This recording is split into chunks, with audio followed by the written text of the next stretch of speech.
कपिल जब मंगल को अपने घर लेकर आया तो उसके दिल में बहुत सारी उम्मीदें थीं। उसे लगा कि उसके इस कदम से उसकी दुनिया बदल जाएगी, उसके रिश्तों को नया आयाम मिलेगा और सबसे बड़ी बात यह कि उसकी बुआ दादी मंगल को देखकर खुश होंगी और उसे दिल से अपनाएंगी। लेकिन जैसे ही मंगल ने घर में कदम रखा और कपिल ने मुस्कुराते हुए बुआ दादी से कहा कि यह वही लड़की है जिसे उसने अपनी जीवन संगिनी के रूप में चुना है, उसकी खुशियों पर अचानक से ग्रहण लग गया।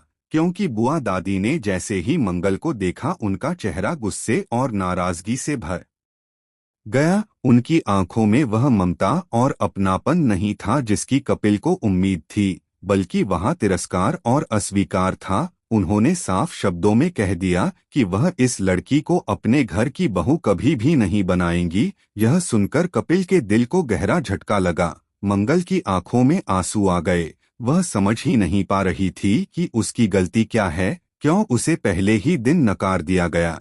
क्या उसकी कोई पुरानी पहचान सामने आ गई है या फिर सचमुच सौम्या और आदित्य ने पहले ही बुआ दादी के कान भर दिए हैं। कपिल इस अपमानजनक स्थिति में खड़ा सब देख रहा था, लेकिन उसके अंदर एक जंग छिड़ी हुई थी। वह एक तरफ अपनी दादी की इज्जत करना चाहता था और दूसरी तरफ मंगल को अपना मान चुका था और उसे हर हाल में अपनी पहचान दिलाना चाहता था। वह मन ही मन सोच रहा था कि शायद कोई न कोई राज है जिसके कारण दादी मंगल को स्वीकार नहीं कर रही हैं। शायद मंगल का अतीत सामने आ चुका है, या शायद कोई ऐसा सच है जो वह और मंगल दोनों मिलकर अभी तक समझ नहीं पाए हैं। और इसी भावनात्मक तूफान के बीच दूसरी ओर लक्ष्मी की जिंदगी पर एक बड़ा पहाड़ टूट पड़ा। जिया ने एक ऐसी खतरनाक चाल चली कि लक्ष्मी का भयानक एक्सीडेंट हो गया। पूरे घर में हाहाकार मच गया। कार्तिक के होश उड़ गए। लक्ष्मी को तुरंत अस्पताल ले जाया गया और डॉक्टरों ने उसे आईसीयू में भर्ती कर लिया। उसकी जान खतरे में थी। चारों तरफ सिर्फ रोने चिल्लाने की आवाजें थीं। कार्तिक का दिल चीख चीख कर भगवान से दुआ कर रहा था कि उसकी लक्ष्मी को कुछ न हो। वह बार बार डॉक्टरों से पूछ रहा था कि क्या उसकी पत्नी बच जाएगी, क्या वह दोबारा मुस्कुराएगी, क्या उनकी जिंदगी में फिर से खुशियां लौटेंगी। लेकिन डॉक्टरों के चेहरे पर भी चिंता साफ झलक रही थी। वहीं कार्तिक अपने मन ही मन सोच रहा था कि कैसे उनकी जिंदगी में एक बार फिर यह अंधेरा छा गया। कुछ ही दिनों पहले तो वह और लक्ष्मी खुश थे।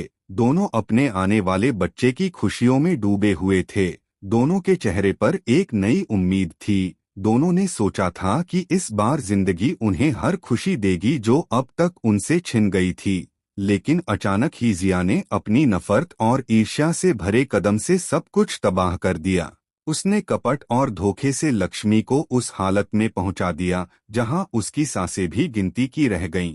कार्तिक को ऐसा लग रहा था मानो उसकी दुनिया बिखर रही है, उसके सपने चूर हो रहे हैं। उसके पास सिर्फ भगवान का नाम था और दुआ थी। वह लगातार प्रार्थना कर रहा था कि उसकी लक्ष्मी सुरक्षित लौट आए, क्योंकि अगर लक्ष्मी चली गई तो वह भी जीकर क्या करेगा। वह अपने बच्चे का चेहरा कैसे देखेगा, उसका घर कैसे बचेगा। और दूसरी तरफ मंगल अपने अपमान के आंसुओं में डूबी हुई थी। उसे लग रहा था कि शायद उसका अतीत उसे चैन से जीने ही नहीं देगा।